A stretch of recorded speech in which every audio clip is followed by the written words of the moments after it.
लेवीय प्रकरण 15. शरीरातून वाहणारा अशुद्ध स्राव.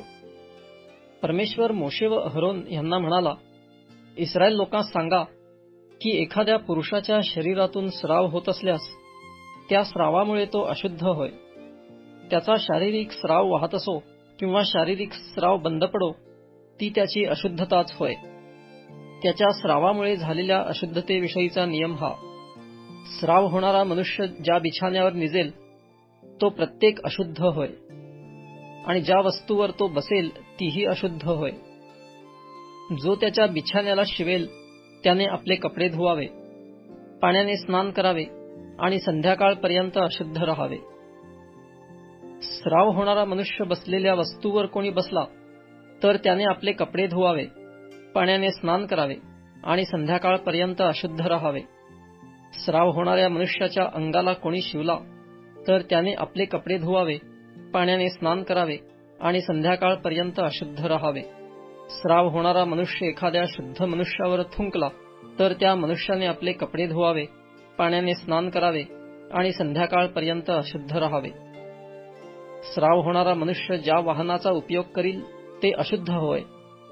त्याच्या अंगाखालच्या कोणत्याही वस्तूला कोणी शिवला तर त्याने संध्याकाळपर्यंत अशुद्ध राहावे व त्या वस्तू जो उचलील त्याने आपले कपडे धुवावे, पाण्याने स्नान करावे आणि संध्याकाळपर्यंत अशुद्ध राहावे.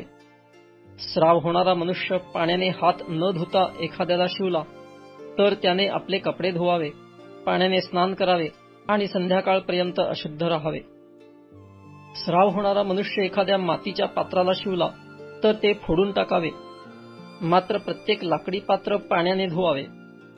स्राव होणारा मनुष्य आपल्या स्रावापासून बरा झाल्यावर आपल्या शुद्धीकरणासाठी त्याने मोजून 7 दिवस थांबावे आणि मग आपले कपडे धुवून वाहत्या पाण्यात आपले शरीर धुवावे, म्हणजे तो शुद्ध ठरेल.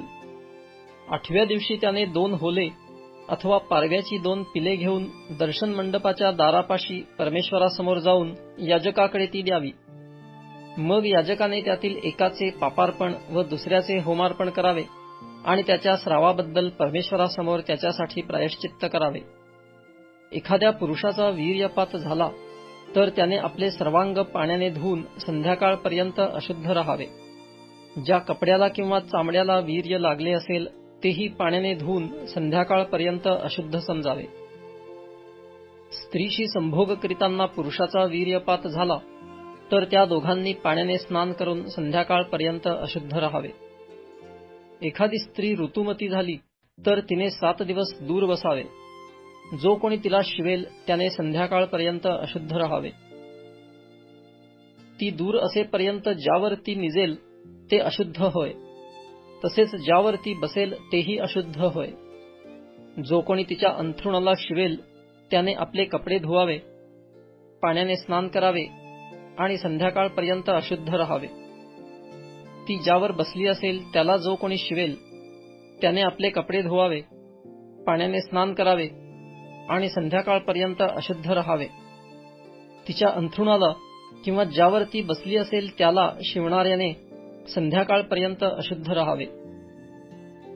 तिच्याशी संभोग करीताना पुरुषाला तिचा विटाळ लागला तर त्याने 7 दिवस अशुद्ध राहावे व ज्या अंथरुणावर तो निजेल तेही अशुद्ध समजावे.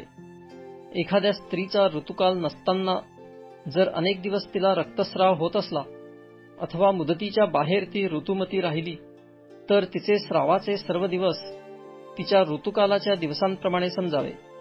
ती अशुद्ध होय.